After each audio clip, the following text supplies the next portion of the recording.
Mis hermanos, vamos a pasar ahora a la segunda parte del tema que fue nuestra lectura bíblica. Ahora, hermanos, consideremos la segunda parte de este tema titulado El análisis del amor. En 1 Tesalonicenses, capítulo 3, 17 al 20, dice: pero nosotros, hermanos, separados de vosotros por un poco de tiempo, de vista, pero no de corazón, tanto más procuramos con mucho deseo de verlo, por lo cual quisimos ir a vosotros, yo Pablo, ciertamente una y otra vez, pero Satanás nos estorbó. Porque ¿cuál es nuestra esperanza y gozo de que me gloríe? ¿No lo sois vosotros delante de vuestro Señor Jesucristo en su venida? Verso 20. Nosotros sois vuestra gloria y vuestro gozo. Nosotros vemos claramente ejemplificado ese amor que distingue a los cristianos, porque, mis hermanos, en su gracia común la mayoría de la gente ama a otra persona. Pero aquí estamos hablando de un amor distintivamente cristiano, y lo veremos a medida que vamos desarrollando este mensaje. Y en Pablo nosotros tenemos un ejemplo de ese tipo de amor. Ahora, antes de entrar a considerar el contenido de este pasaje, es muy importante que nosotros hablemos un poco de su contexto. Al poco tiempo de que Pablo y su equipo misionero llegaran a Tesalónica a predicar el evangelio, los judíos se juntaron una turba que forzó a Pablo, a Silas y a Timoteo a huir de la ciudad. Y es así como Pablo y los demás llegan a Berea. De manera que los misioneros tuvieron pocas personas para discipular a esos nuevos creyentes y confirmarlo en su fe. Y tal parece que sus adversarios, los que forzaron su salida, aprovecharon la ausencia de Pablo y de los misioneros para desacreditarlo, diciendo a esos nuevos creyentes que estos evangelistas en realidad no tenían ningún interés en ello, que los habían abandonado. Y es precisamente para responder a esa acusación que Pablo escribe esta porción de la carta, que va desde el versículo 17 del capítulo 2 hasta el capítulo 3, versículo 2 del libro de 1 Tesalonicenses. Esto es toda una porción de la carta a los tesalonicenses. Uno de los comentaristas, llamado Hendricks, dice que a partir de ese momento el estilo de Pablo se torna intensamente emocional. Las palabras mismas parecen temblar. Es por eso que hemos titulado este sermón Análisis del amor cristiano. Porque miren, mis hermanos, cuando uno lee este pasaje con detenimiento, casi puede escuchar el latido de Pablo, el latido de su corazón por estos hermanos de Tesalónica y también de Corinto, como lo tratamos anteriormente. Un anhelo ferviente. Pablo tenía un anhelo ferviente. El anhelo ferviente de los misioneros y de Pablo de regresar a Tesalónica para fortalecer a estos nuevos creyentes en la fe. Lean otra vez el versículo 17. Pero nosotros, hermanos, separados de vosotros por breve tiempo, en persona, pero no en espíritu, estaban muy ansiosos con profundo deseo de verlo. Palabra que se traduce como separación es un verbo compuesto que, de paso, solo aparece ahí en todo el Nuevo Testamento. ¿Y qué significa? Quedarse huérfano. Quedarse huérfano. Wow, mis hermanos. Es decir, la palabra ya es fuerte en sí misma, pero Pablo le añade un prefijo que transmite una idea más desgarradora.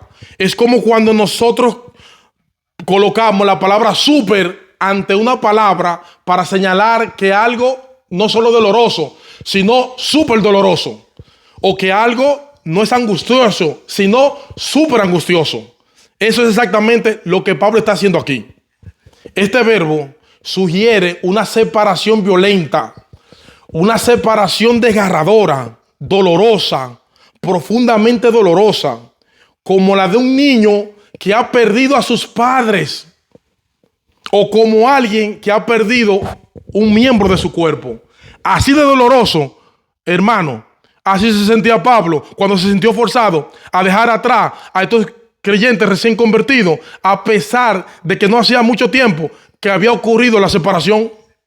Separado de rostro, pero no de corazón. En otras palabras, aunque los judíos se habían apartado a Pablo y a los misioneros de la iglesia en Tesalónica, no habían podido apartar a esos hermanos de los corazones de ellos. Ellos estaban fuera de su vista, pero no de su pensamiento, no de sus oraciones. El amor por ellos permanecía intacto a pesar de la lejanía. Y de ahí el anhelo ferviente de Pablo de volver a verlo. La palabra que se traduce como ansioso conlleva la idea de apresurarse, de esforzarse. O sea, no se trata de una mera emoción, sino de una emoción que mueve la voluntad. Lo que Pablo está diciendo es que ellos se habían esforzado al máximo por regresar a Tesalónica. Porque hay gente que se vuelve ansiosa y no hace nada. Es como esas personas que están ansiosos, sentados en una mecedora, solo se mueven en el mismo lugar, pero aquí no estamos hablando de ese tipo de ansiedad. Es una emoción que te mueve a la acción. Pablo está diciendo, para responder a las acusaciones que se habían hecho contra ellos, nos hemos esforzado al máximo por regresar a Tesalónica, porque tenemos un profundo deseo de verlo otra vez. Expresa un deseo muy intenso por algo. Los misioneros deseaban intensamente regresar a Tesalónica porque estaban preocupados por el estado espiritual de estos recién convertidos. Y eso lo vemos en el capítulo 3, versículo 1 de 1 Tesalonicenses. Por lo cual, no pudiendo soportarlo más, pensamos que era mejor quedarnos solo en Tesalónica y enviamos a Timoteo, nuestro hermano y colaborador de Dios en el Evangelio de Cristo, para fortalecerlos y alentarlos respecto de vuestra fe. Capítulo 3, versículo 5 de 1 Tesalonicenses. Por eso también yo, cuando ya no pude soportar más, envié para informarme de vuestra fe, por temor a que el tentador os hubiera tentado y que nuestro trabajo resultara en vano. Pero ahora Timoteo ha regresado de vosotros a nosotros y nos ha traído nuevas noticias.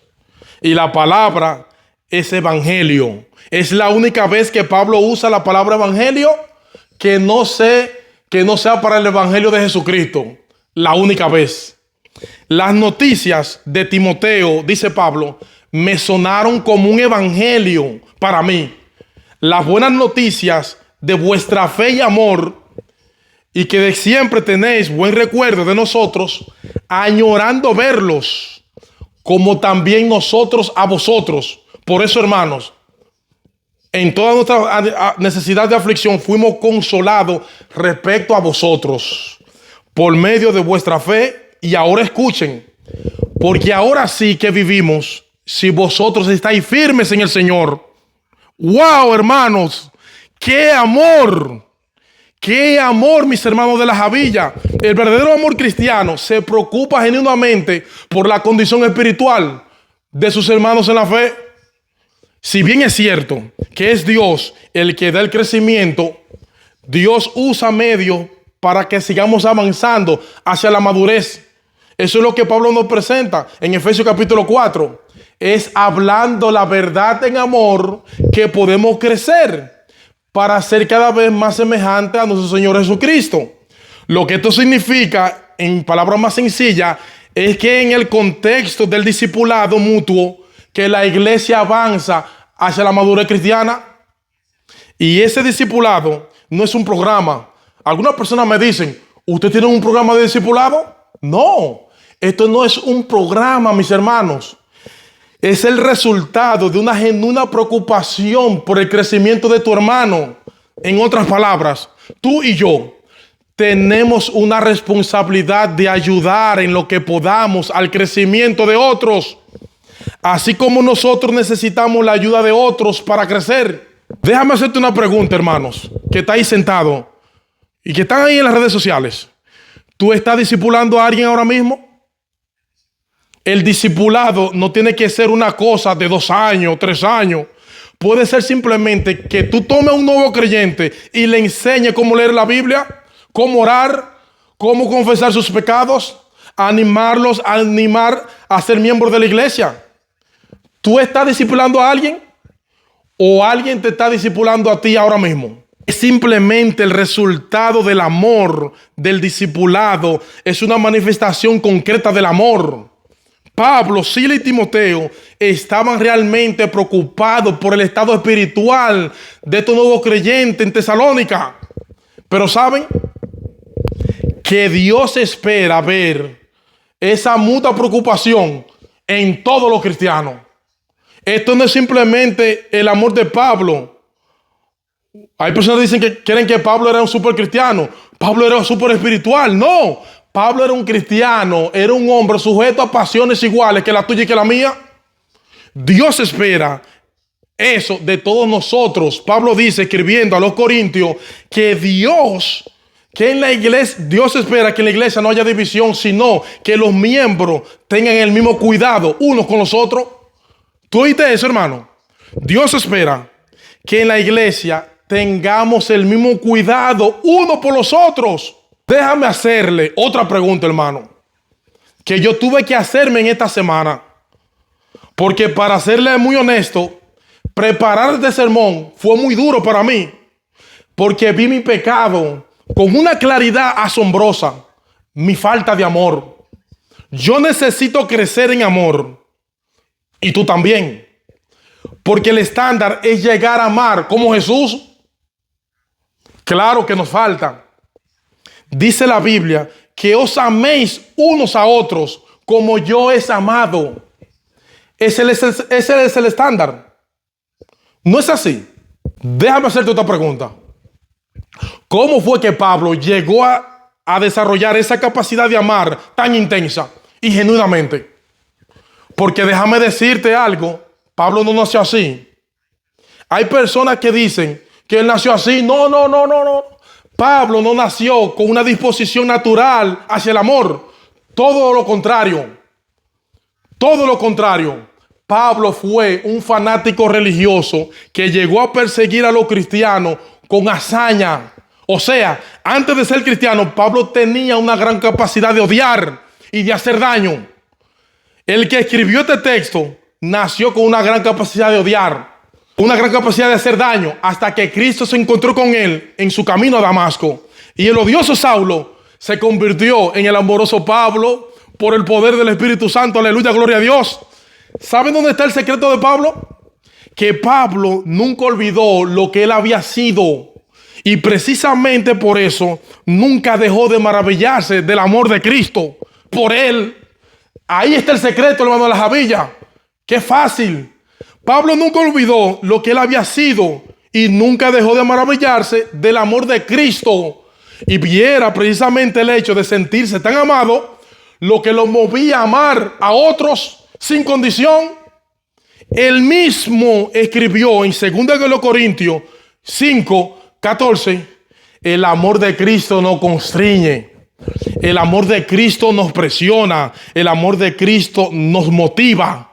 Pensando esto, lo que significa es, considerando seriamente esto, que si uno murió por todos, luego todos murieron y por todos murió, para que los que vivan ya no vivan para sí, sino para aquel que murió y resucitó por ellos. Aleluya, gloria a Dios. Él ya no vivía para él, Pablo, porque todos nosotros antes de ser cristianos vivíamos para nosotros mismos. Pero alguien que murió en la cruz, ¿saben para qué? Para que ya no siga viviendo para ti mismo, hermano. ¿Tú quieres aprender a amar así? Pon el evangelio en el centro de tu vida. No lo pierdas de vista. Esfuérzate por ser intencional en recordar el amor de Cristo por ti, a pesar de tus pecados, incluyendo el pecado de tu falta de amor. O sea, Cristo nos ama a pesar de nuestros pecados. incluyendo nuestra falta de amor. Y cuando nosotros pensamos que Cristo nos ama a pesar de lo que somos, a pesar de nuestra falta de amor, a pesar de nuestra falta de interés por otro, y Cristo nos ama, esto es parte de nuestra capacidad de amar. El hecho de verme tan amado por alguien que me conoce a la perfección, por alguien que conoce mi debilidad, por alguien que sabe que muchas veces para ser un bien yo tengo que obligarme a mí mismo porque no quiero hacerlo, porque es más fácil verme quedando una serie de Netflix que ir al hospital a ver un enfermo. Para mí, por lo menos, no sé para ti. Es más fácil. Y cuando yo entiendo, wow, Cristo me ama a pesar de lo que yo soy, a pesar de que Él me conoce con todos mis pensamientos que me pasan por la cabeza, que nadie ve eso. Expande mi capacidad de amar, mis hermanos. ¿Ven? Es el evangelio. En cierto modo podemos decir que Pablo supo capitalizar su pasado. ¿Cómo así, Henry? Que en vez de paralizarse por la culpa de haber sido un perseguidor de la iglesia, Pablo convirtió su pasado pecaminoso en una especie de combustible que alimentaba la llama de su amor por Cristo y por su iglesia. ¡Wow! Cristo me ama a pesar de lo que fui, a pesar de lo que soy. Pablo nunca dejó de asombrarse que Cristo lo amara tanto, que no solamente lo salvó, sino que lo convirtió en un apóstol. Pablo dice en Efesios 3, me encanta este versículo: a mí, que soy menos del más pequeño de todos, de los santos. Definitivamente Pablo sabía estimular la palabra correcta para expresar una idea. A mí, que soy menos que el más pequeño de todos los santos, me fue dada esta gracia de anunciar entre los gentiles el evangelio de las inescrutables riquezas de Cristo.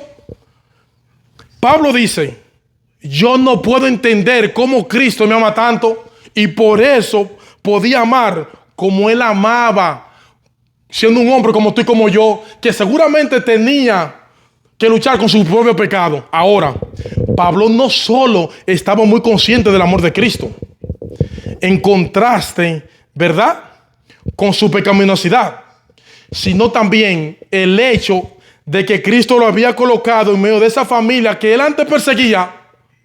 Esos que antes era el objeto de su odio, ahora eran sus hermanos en la fe. ¿Ven cómo comienza el texto?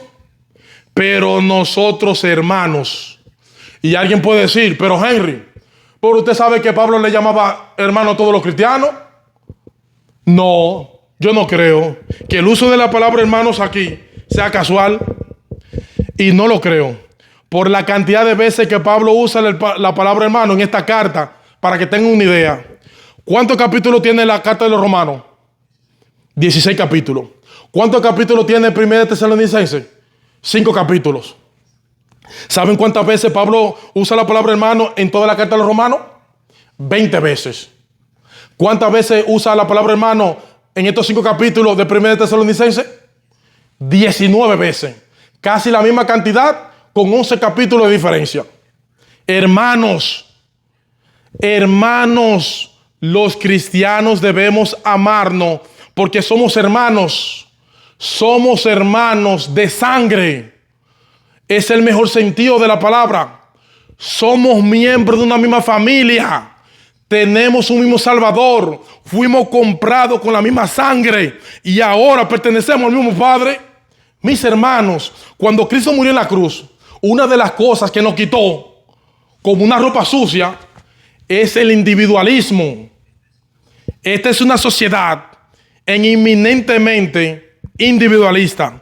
Yo. Mis derechos, lo mío. Cuando Cristo nos salvó, nos quitó la ropa sucia, podrida del individualismo y lo enterró. Déjalo ahí donde Él lo enterró.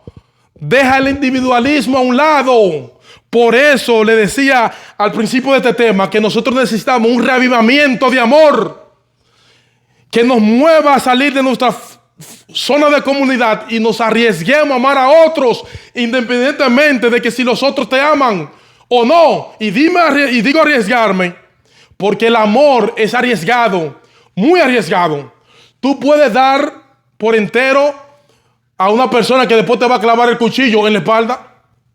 Y como quiera, tú debes amar. Debes amar. Lamentablemente, debemos reconocer que es muy fácil para nosotros quedarnos enchaclados. Nadie se preocupa por mí. En vez de decirlo a nosotros mismos, necesito crecer en mi preocupación por los demás. Yo necesito ser intencional por mis hermanos en la fe, en aliviar sus cargas, en ayudarlo a crecer. Es mucho más fácil decir, nadie se pone en mi lugar, que hacer el esfuerzo de ponernos en la piel del otro. Sobre todo cuando nosotros mismos estamos pasando por tiempos difíciles, cuando nosotros mismos estamos sufriendo. Ustedes leyeron con cuidado lo que Pablo dijo en el capítulo 3, versículo 7. Porque hay algo allí que podemos fácilmente pasar por alto. ¿Qué dice Pablo allí? Por eso, hermanos, en toda nuestra necesidad y aflicción, fuimos consolados respecto a nosotros por medio de nuestra fe. Pablo mismo estaba en necesidad. Pablo mismo estaba en aflicción cuando manifestó este amor tan profundo por los hermanos de Tesalonicense. Así que el dolor no es una excusa. Mira, mi hermano, mi hermana, en vez de aislarte en tu dolor, haz lo que hizo Pablo. Pablo seguía preocupado por estos hermanos. Para concluir este hermoso tema, Gerardo padecía de parálisis cerebral. Por esa razón, no podía caminar, vestirse, comer e ir solo al baño. El trabajo del pastor Juan Carlos era ayudarlo con todas esas cosas y no le gustaba. Él se había ido a vivir a Montreal para seguir su formación espiritual. Acababa de salir de la universidad y estaba listo para viajar el mundo. Estaba preparado para predicar, para viajar, para hacer historia, para dar grandes campañas. Pero no estaba preparado para ayudar a Gerardo. El director del programa de discipulado tenía otros planes. Un día, el director del programa de discipulado le dijo que tenía una asignación especial para el pastor Juan Carlos. Juan Carlos vio por sentado que se trataba de algún tipo de ascenso. Jamás pensó que se refería a Gerardo. A Gerardo le encantaban las clases bíblicas y los cultos de alabanza. Y la tarea del pastor Juan Carlos consistía en ayudarlo a asistir a ambas cosas. Recogerlo, lavarlo, ponerlo en la silla de ruedas, sentarse a su lado y llevarlo de vuelta a casa. Sostener el tenedor a la hora de comer y limpiarle la boca cuando babeaba. Juan Carlos no recuerda haber sido muy cariñoso con él, pero sí recuerda el día cuando estudiaron juntos Filipenses 2:3, lléveselo para su casa, estimando cada uno a los demás como superiores a él mismo. Otras versiones dicen, estimando cada uno a los demás como más importante que a ti mismo. Después de leer el pasaje, el profesor le preguntó a la sala, y le pregunto a ustedes las javillas, hermanos, Juan Carlos, piensa en la persona que está a tu lado. Piensa que está, míralo, hermano. ¿La considera tú más importante que tú? El pastor Juan Carlos miró a su izquierda. ¿Y quién cree que estaba ahí a la izquierda de él? Gerardo, con la cabeza hacia abajo, la boca abierta y babeando. Y se preguntó el pastor, ¿Gerardo más importante que yo? Hello. Yo estaba sano, decía él, tenía mucha labia, tenía un título. ¿Cómo yo iba a considerar yo a él más importante que yo? Pero Dios le hizo ver su arrogancia y comenzó a trabajar con la actitud de él, lento, pero a paso firme. Comenzó a alegrarse de cuidar a Gerardo. A fin de año, ya Gerardo y él eran los mejores amigos. Dios obró un milagro callado en su corazón. Fueron después los mejores amigos para siempre. Mis hermanos, ¿quién está al lado tuyo en estos momentos? ¿Considera tú a la persona que está a tu lado más importante que tú? Porque si no es así, no tenemos verdadero amor. Hello. Solo Jesús, solo Él trae redención plena y vibra a cada ser humano. Hay un anhelo en nuestra vida que solo Jesús satisface. El amor del Calvario navegará por siempre, radiante y brillante, fuerte y libre, como un arca de paz y seguridad sobre el mar de la necesidad humana. A través de los siglos y de las edades, quienes se cansaron de navegar solo, finalmente descansan bajo la sombra que el amor del Calvario salvó su alma. Oh, qué amor fue en el Calvario, don inestimable del que Cristo nos hace partícipe. Ni el pecado más profundo puede superar el amor del Calvario. El amor del Calvario puede sanar el espíritu que la vida ha aplastado y desechado, y redimir hasta que la promesa del cielo llene de gozo lo que antes estaban vacíos. Así, el deseo de contar su historia de un amor que amó lo suficiente como para morir, consume toda otra pasión, y alimentado por el amor del Calvario, se convierte en fuego. El amor del Calvario, Jesús, el amor del Calvario jamás ha flaqueado. Todas sus maravillas permanecen aún. Las almas que emprenden el viaje eterno con pecados expiados y el cielo ganado, pecados perdonados y el cielo ganado. Que Dios te bendiga, hermano de la Javilla. Que Dios te guarde y que la paz de Dios sea sobre cada uno de nosotros. Y que este mensaje, mis hermanos, no quede en el vacío, sino que lo practiquemos desde ahora en adelante y hasta que nos muramos, nos vayamos para el cielo. Y que tengamos un amor práctico. Que Dios me lo bendiga. Los amo mucho, los extraño mucho. Aprecio y amo mucho a Jonathan, que gestionó con los ancianos esta invitación. Me siento gozoso y agradecido por compartir la palabra con ustedes. A Samuel por igual. Que así que los quiero y los extraño mucho. Y muy pronto estaremos por allá en persona para dar otro tema. Dios me lo bendiga a todos.